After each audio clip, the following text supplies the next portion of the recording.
بسم اللہ الرحمن الرحیم۔ شروع اللہ کے پاک نام سے جو بڑا مہربان نہایت رحم کرنے والا ہے۔ معزز ناظرین، السلام علیکم ورحمۃ اللہ وبرکاتہ۔ نواسۂ رسول حسین ابن علی علیہ السلام کے معرکہ کربلا میں حق پر ہونے کی ایک واضح دلیل یہ تھی کہ مدینہ سے میدان کربلا تک آپ علیہ السلام کے ساتھ کارواں میں جتنے لوگ بھی شامل تھے ان میں سے ایک واحد شخص بھی آپ کو چھوڑ کر نہ گیا، باوجود اس کے کہ امام علیہ السلام اس آزمائش برے سفر میں لوگوں کو اور اپنے ساتھیوں کو صاف فرماتے جا رہے تھے کہ یہ قافلہ موت کی طرف بڑھ رہا ہے۔ سفر کے دوران جب کارواں نے ایک مقام پر پڑاؤ ڈالا تو آپ نے چراغ بجھا دینے کا حکم دیا اور لوگوں کو یہ اجازت دے دی کہ جسے واپس جانا ہے وہ اب بھی جا سکتا ہے۔ مجھے اس سے کوئی شکوہ نہیں اور نہ ہی روز آخرت اس سے سوال کروں گا۔ امام کے ہر اصحاب کو شہادت قبول تھی مگر آپ کا ساتھ چھوڑنا نہیں، لہٰذا صبح ہوئی ایک شخص بھی رات کے اندھیرے میں نہیں گیا اور سب نے امام علیہ السلام کے ساتھ سفر کو جاری رکھا۔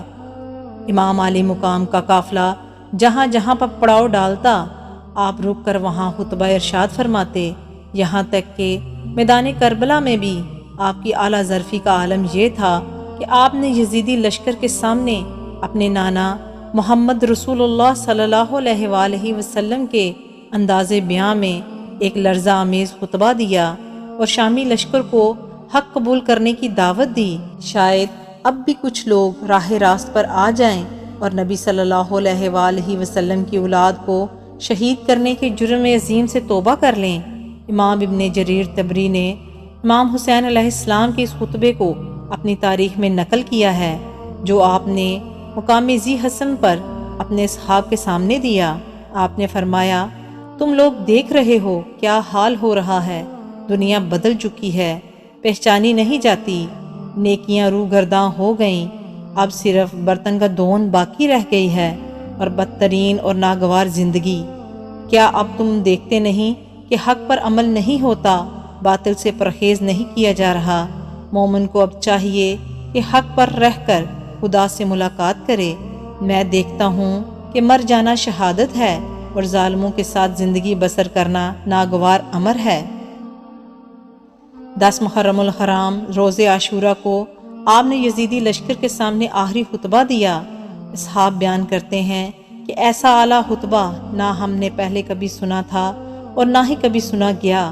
امام ابن کثیر نے اس خطبے کو الوداعیہ میں نقل کیا ہے۔ امام علیہ السلام اپنے گھوڑے پر سوار ہو گئے، قرآن کریم کو اٹھایا اور اپنے سامنے رکھا، پھر قوم کی طرف رخ کیا۔ آپ ہاتھ اٹھائے ہوئے یہ دعا مانگ رہے تھے، اے اللہ، ہر مصیبت میں تیری ہی ذات پر میرا بھروسہ ہے اور ہر مشکل میں تو ہی میری امید ہے۔ پھر آپ کے شہزادے علی بن حسین گھوڑے پر سوار ہوئے، وہ کمزور اور بیمار تھے۔ حضرت امام حسین نے بلند آواز سے فرمایا، لوگو، میں تمہیں ایک نصیحت کرتا ہوں، توجہ سے سنو۔ سب لوگ خاموش ہو گئے۔ امام علی مقام نے اللہ کی حمد و ثنا کے بعد فرمایا، لوگو، اگر تم مجھ سے نصیحت قبول کرتے ہو اور میرے ساتھ انصاف کرتے ہو تو یہ تمہارے لیے سعادت کی بات ہوگی اور تم پر میرا کوئی زور نہیں ہے۔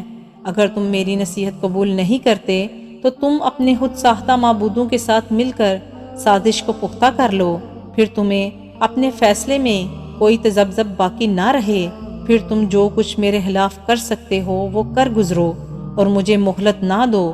بے شک میرا مددگار اللہ ہے جس نے یہ کتاب نازل کی ہے اور نیک لوگوں کی مدد کرتا ہے۔ جب آپ کی بہنوں اور بیٹیوں نے یہ سنا تو وہ بلند آواز سے رونے لگیں۔ اس پر آپ علیہ السلام نے فرمایا، اللہ تعالیٰ ابن عباس پر رحم فرمائے، انہوں نے مجھے مشورہ دیا تھا کہ اپنے ساتھ خواتین کو لے کر نہ جائیں اور معاملات درست ہونے تک آپ کو مکہ میں رہنے دیں۔ پھر آپ نے اپنے بھائی عباس کو بھیجا تو انہوں نے ان خواتین کو خاموش کرا دیا۔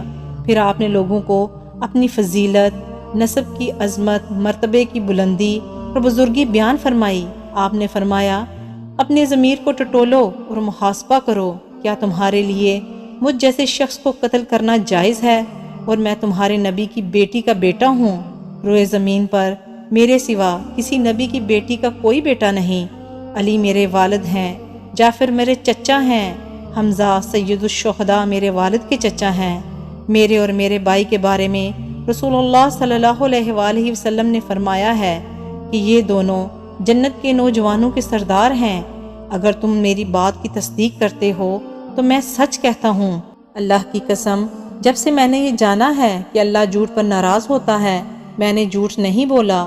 اگر ایسا نہیں ہے تو رسول اللہ صلی اللہ علیہ وآلہ وسلم کے اصحاب سے اس بارے میں پوچھ لو۔